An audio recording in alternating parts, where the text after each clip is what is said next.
How to hide any file or folder with the help of Windows File Explorer. So let's check it. Open the Windows File Explorer and select any folder you want to hide the file, and go to the view and select hide selected items, and it will have started. And check the apply changes to the folder and subfolders and files, and click OK. It will take some time, and then go to the view and check the hidden items, and it will hide completely.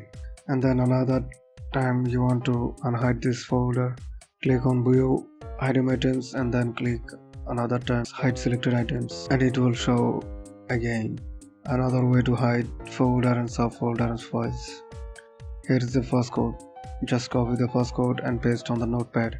Create a notepad and paste a code to the new notepad and save it.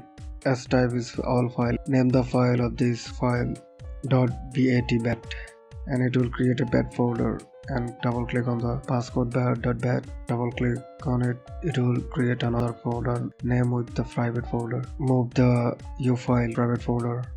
Double click on the passcode, and it will ask you to put a password to the folder. Put any password and hit OK, and it will hide the file completely.